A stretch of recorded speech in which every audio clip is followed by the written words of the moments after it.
All right, hey, welcome to The Office Field Guide. I'm Chris, and I'm reviewing every episode of The Office. Today, we are looking at The Return, which is the 13th episode of the third season and the 42nd episode overall. The Return originally aired on January 18th, 2007, was viewed by 10.2 million people, and currently has an IMDb rating of 8.8 out of 10.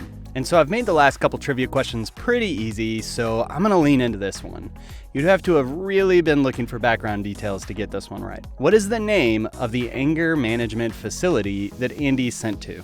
Good luck with that one. Let me know in the comments if you knew it off the bat. And in a special new element for the field guides, I'm going to put Prison Mike or Floating Sumo Andy somewhere in this episode. The first person to get the correct timestamp, give or take 5 seconds or so, will get a shout out in the next video. So keep a lookout. With that, let's dig in. No one asked you anything ever? I'm going to get into how I feel about this and the ratings, but this cold opening is Rainn Wilson's time to shine. There are a couple interesting background stories about this cold opening, though. The first one is about this lady. The story is, and I wasn't able to confirm its validity, so take it for what it's worth, Michael Schur came up with the name Gwendolyn Trundlebed as a placeholder. Assuming that Schur was trying to convey a meaning by giving such a specific name, the set design team ran with that and styled this lady's office the way it is. And I think it does work, as we do get a little glance at how hard of a time Dwight has talking with women. And then we thought I can't carry on with that face. Look at it, I'm gonna get nightmares with that face. The other interesting tidbit from this cold opening has to do with this guy. But I'm gonna give him a Dundies, so hold tight for that. So while we're on random guest stars in this episode, one of the tenets of The Office's early years was not to include cameos or guest appearances from uber popular people. However, as you watch through the series, people who are relatively unknown pop out. Namely, in this episode, it's Yvette Nicole Brown. It's gonna be like that, huh? I don't like him, his giant head, or his beady little eyes. That's all I got to say on the matter. Who would later go on to star in Community, which, guys, if you haven't watched Community, it's up there as one of my favorite comedy series of all time. Anyway, while most people know her from Community, she was also a consistent guest on The Talking Dead. It was the talk show that Chris Hardwick hosted directly after The Walking Dead. Brown was a major Walking Dead fan and always had the best commentary. She always had this legal notepad with a ton of notes on it, and I obviously love that attention to detail. But I guess we should return to The Return. See what I did there? Pun. There's a lot of Andy goodness in this episode, and it's hard to watch The Return and not absolutely hate Andy. But playing someone who everybody loves, like Michael and Jim, that's one thing. But acting so annoying that the majority of the fan base is relieved to see you go? Hats off to Ed Helms. Addition by subtraction. What does that even mean? That is impossible. Yeah, you're right. In the DVD commentary, he even mentioned that his own mother had to turn the episode off because she couldn't handle how annoying he was. TGI Wednesday. Am I right? Yep. Gonna go home, get my beer on, get my Lost on.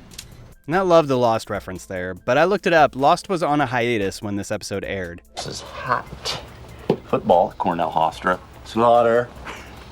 Then quick nap at my place and we hit the tin sound. No.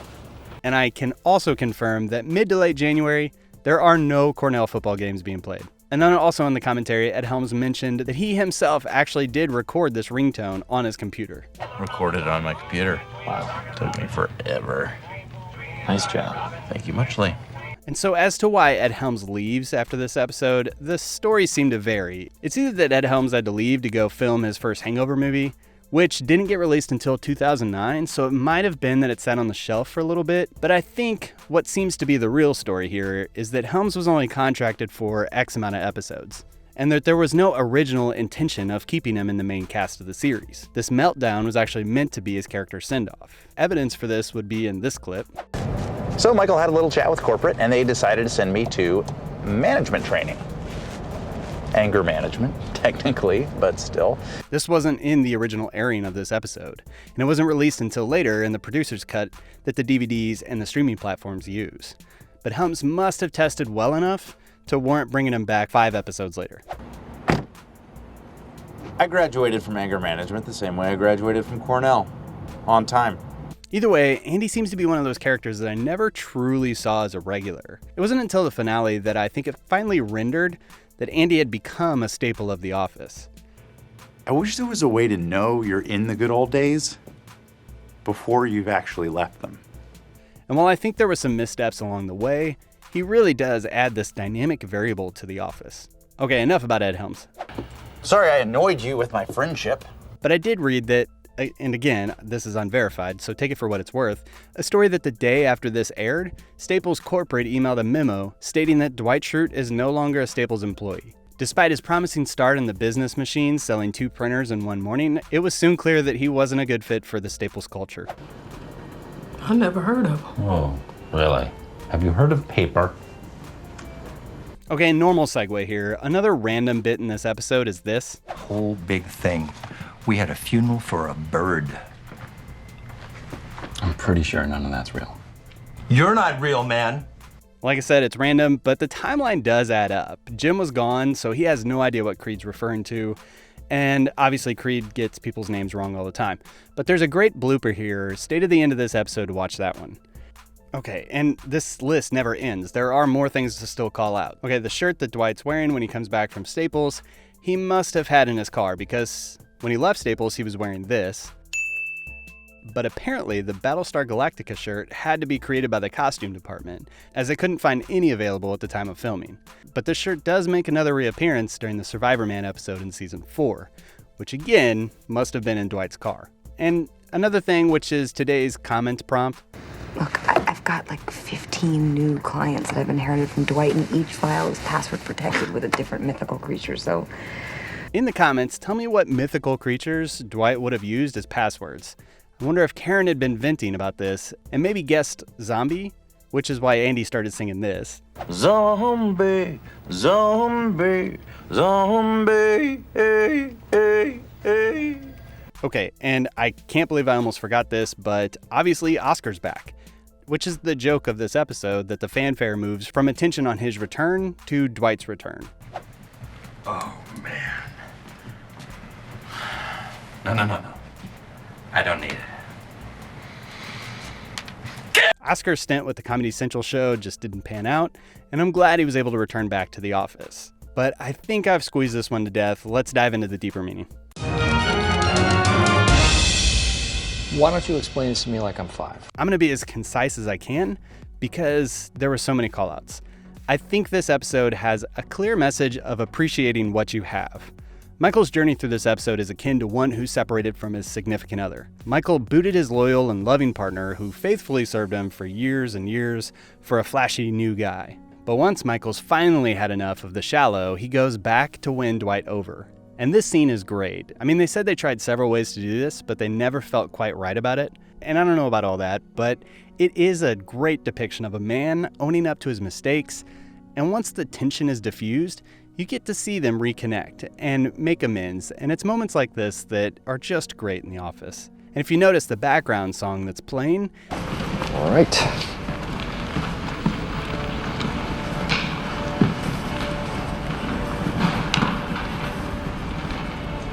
is an instrumental version of this iconic scene from Officer and a Gentleman, in which Richard Gere reunites with his love interest.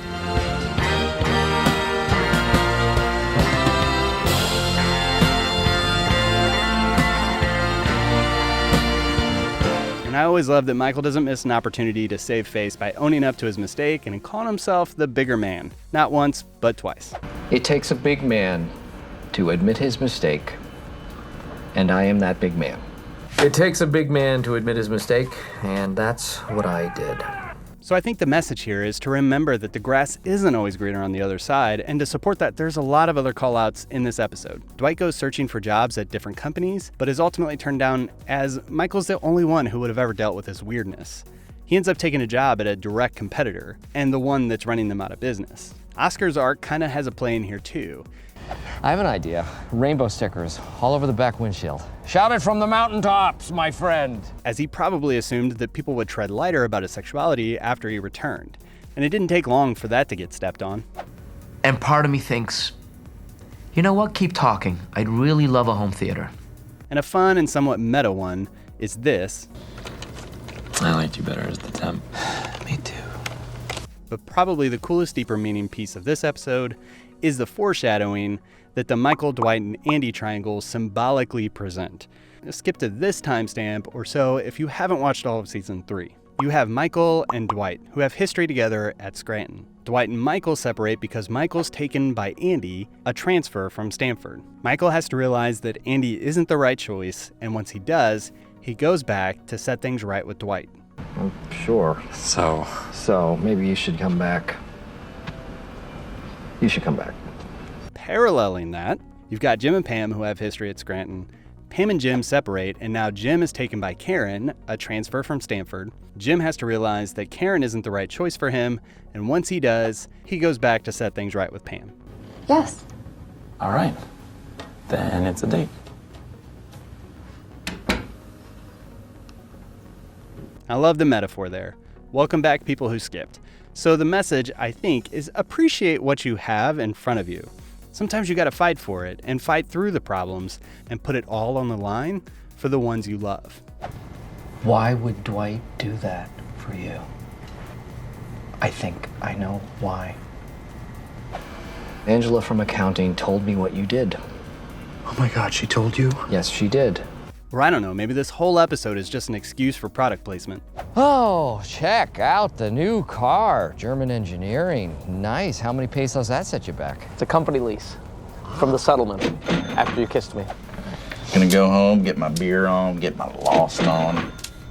Break some bread. In the frozen food section, Swanson makes a delightful chimichanga. Where did you get this stuff? Here it is. All right, cue the Dundies transition. And then I gotta get him to the Dundies. All right, Dundies. The first Dundie, as I teased, goes to this guy. That's Kevin Riley, the, at the time, president of NBC Entertainment, who single-handedly pretty much pulled The Office from the fire after its rocky first season and greenlit the second season in spite of the ratings. Hats off to you, Mr. Riley. Thanks for seeing this diamond in the rough here. And the second Dundie goes to Angela Kinsey. I don't know, there's just something shocking to see her character break that icy exterior, and Kinsey pulls it off pretty well. Crying on screen isn't easy, and I don't know how actors do that. Yet, this performance doesn't venture into this 90s sitcom PSA-type feeling. She managed to keep this over the top in a way that Angela Martin would. Expressing feelings and sorrow like this would be a foreign concept to her, and I think Angela Kinsey killed it. But with that, let's rate this thing. What gives you the right? Okay, trivia first. The trivia question, what is the anger management company that Andy visits? The answer is on the plaque in the background of this clip. That's so good to meet you. Thanks, well. That's right, Calm Visions is the name of this place. And that just seems right. I love that Andy's so optimistic about this. He's basically saying the same thing he said in the merger episode. Anyway, to the ratings. The cold opening. Guys, I think this one gets a 4 out of 5.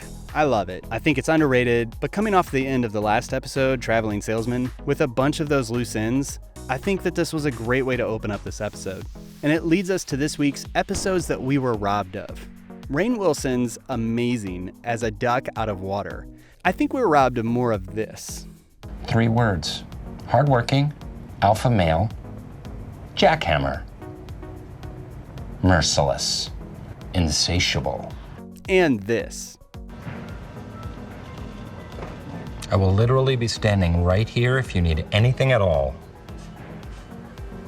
I think it's 4 out of 5. It almost got 5 out of 5, but if they would have cut the Scranton parts and put that later in the episode and added maybe one more interview with Dwight, I think it would have easily gotten a 5 out of 5. All right, as for the real rating for this episode, I guess I always treated this as the equivalent of a flyover state in the US. It was just an episode that completed an arc, but digging into it for this field guide, I think it's great. I give this one a 4 out of 5.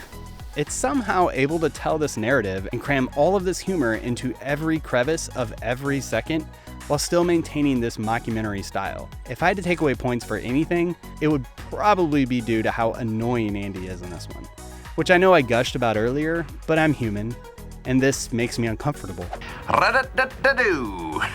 but that's just what I think about The Return. What do you think? Leave it in the comments. Don't forget to leave a comment about the mythical creatures.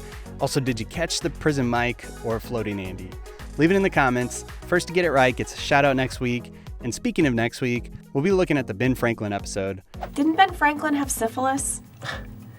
Yes, but I don't. My name is Gordon. Oh. So watch ahead, get your eagle eyes on, because I'll make the trivia equally challenging next week. Thanks for watching, and we'll see you then. I'm pretty sure none of that's real. You're not real. Huh?